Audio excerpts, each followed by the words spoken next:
Shirt in the house. Alice in Chains down in a hole. Great 100.3. song. The X rocks. Morning after with Nick and Big J. Did not have a chance to do this yet, but thank you for getting up early, coming in here, man. hanging out with us for an hour plus, and just kind of BSing a little bit about the love that you have for the genre and the fact that you're doing this stuff tonight. Top of our highlight reel, without a doubt. It really is. Nice. It's awesome to just sit in here It's a and kind small reel, but chat with you a little bit. I'll take it anyway. we can't. Well, it's not because it's just it's hard to get guys of your status into a morning show Yeah. in Boise, Idaho. I swam all the way from San Francisco, and I'm happy about it. I'm happy about the results. 7 o'clock tonight at the Record Exchange. If there's any questions you've always wanted to ask Jason Newsted, that would be the place to do that. No holds barred. You're really cool about touching on any subject, which is really awesome. And you've been hanging out the last year doing a lot of stuff. You started out doing club shows with the Newsted brand. Then you got on Gigantour and you went across the world doing all sorts of festivals. How was it to kind of get into the humble beginnings again and do the club shows and then kind of build your way back up to these gigantic audiences the way it's been? For us, that worked out perfectly because we had to kind of build the band as we went. Like I was saying, we recorded the record in 3 weeks. I think Mike was in the band maybe 6 weeks by the time we were in full roll. So that's pretty quick to, that's really a new band starting out, even though we had the experience that we had. So that it was really good that we went 100 seats, 200 seats, 300, 400, 700 as it went, and then moved on to the first show in Europe after 14 warm-up shows in the United States in the clubs was in front of 40,000 Sonosphere opening for Maiden. So that was kind of like a little, Right. Whoa. But to be reminded of what that feels like again. I didn't think I was ever going to taste it again. So to taste it again is pretty freaking awesome. And what were the expectations for you because it was clear that you were doing this for you. You were doing this because something spoke to you, whether people dug it or not. I don't know if that was that important to you, but it's clear that they did. And then this thing starts to take off, and you started to get invited and all of these things. Was that like a wow? I guess people like it kind of a deal, or were you happy to be a part of it? It was very important to keep reasonable expectations in this business, especially any entertainment business. So many people set themselves up for great falls and are set up by others for great falls. They go, you're going to be a big man, go buy some property. Right. Not a good thing. So you got to be very careful. I've been in it for long enough that I know better than to do that anymore. And so I was just trying to, I really, in my mind, I had it that the 3 Voivod albums that I was on through the 2000s, right? They sold 47,723 copies, okay? Each one. That's how many people gave a snot about what I was doing. Right. So that's what I figured was going to happen on this one, too. We're doing better than that. So there's kind of, there's the reaction that's come. I think people really somehow wanted this. They didn't know that they wanted it, but once they saw it, they're like, oh, my God, I really missed this. So that part of it was unexpected for me. So if you keep the expectations reasonable, then all the cool, pleasant surprises are that much more, nice and taste a little bit better, So that's really what's happened. The outpouring of appreciation from the people, the getting back with my peers, like hanging again with Megadeth, Slayer, open for Slayer. Holy crap, dude! Giant show in Serbia, okay, opening for Slayer. Can't even imagine. In a proper venue that holds 30,000 people, like big concrete ice hockey arena in Serbia. We drive by the day we're getting there, and there's giant letters along the side of this building, 5 feet high. You go across there. Pink Floyd's playing, and Yanni, and Slayer, but in the same place, in the same line of advertisement. Like, yeah, Slayer's playing. We can play on the radio. We're going to play a little. We'll play the Cult, and we'll play Diana Ross, Tina Turner, and Slayer. Raining blood. Yeah, but it was just that kind of feeling, and the people that were there, the hot chicks that were at the Slayer show in Serbia. Holy crap! I mean, they're singing along, man. They're singing along. Dutchkin Mask. It's like, holy crap, man. It was amazing. Anyway, where was I? You were talking about. I've been having a good time. It's good. That's good. That's a good sign. That's what it's about. And do you what's the future like? What's planned next for Newsted? So we have. I got the next record written. Man, take it easy, Jason. Take it easy. And the August full moon last year was where I wrote this record. And the August full moon this year is where I wrote the next one. We do everything under the full moon at the Chop House, my studio. We've had for 20-some years now going, and it's always about the moon. It's always about the full moon waxing and the giant magnet that draws out the great metal.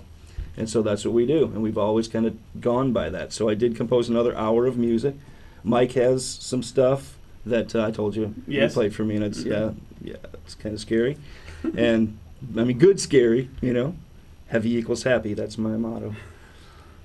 So we got that going. Then we've already confirmed some shows. Australia, we're playing Soundwaves, giant festival around Australia with Sideways shows in between. Looks like we're probably going to do some things maybe with Alter Bridge in South America. There's a possibility. Following up on that, Japan in March next year. So Worldwide, right? moving. Yeah. We're about. I think we're almost to 20 countries. Like I said, yeah. Wow. That's So very far, cool. pretty good. Well, almost 1 year old. The band got together about 1 year ago this week and started rehearsing for the album with the 3-piece that made the metal EP. Right.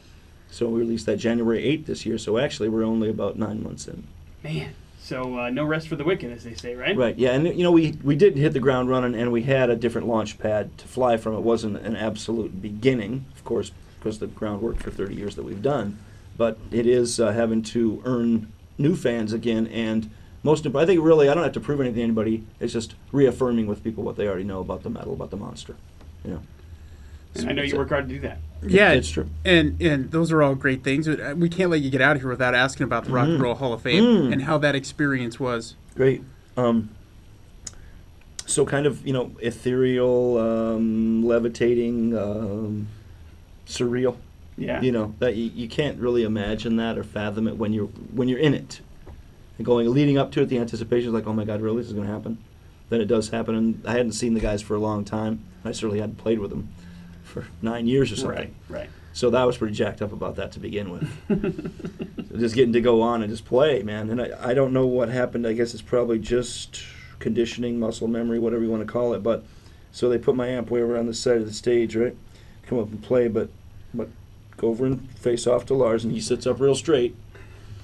And guess who's home?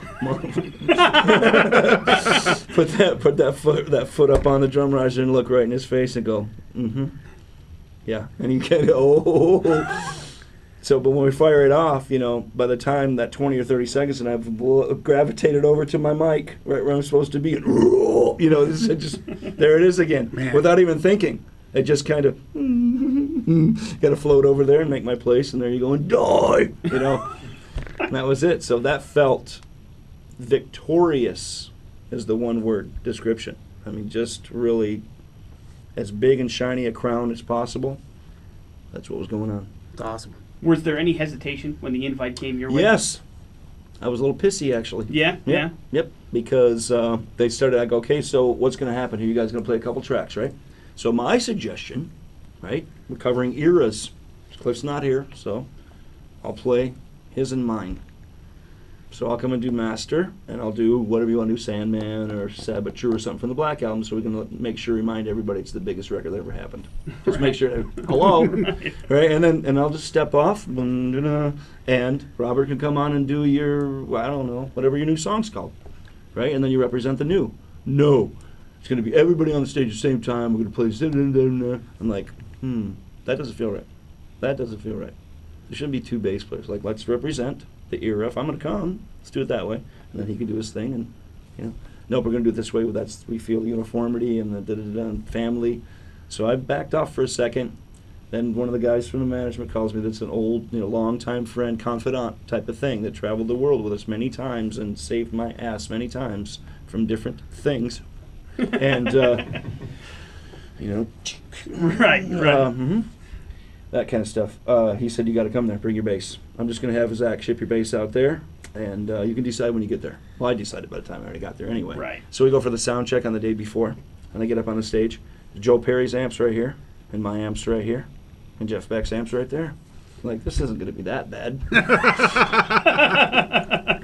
Come up on the stage. Joe Perry's just had his knee surgery. He's got his cane, and he's walking and goes, hey, Jay, how you doing? Oh, like, I mean, we'd met before, but still, man, your heroes are your heroes. Yes. And I don't ever want to lose that. I don't ever want to lose that thing, because I know what it feels. I don't ever want to forget what that feels like to look up to somebody, And then when they don't look down on you, that's been my mantra for my whole career. Never look down upon those that look up to you, eye level eye. It's like my thing that I always want to do. People come up nervous and they're not sure what to say. I break that right away, man. What was your favorite song tonight, bro? Raw! You know, no, none of that crap, man. We Yeah. are together in this family. That's it. You know, I got lucky and got in a cool band and everything, but that don't mean we're the same. You know, we're the same. Metal kids, man. Metal kids. I tell you what, man, it is awesome to talk with you. Hands down.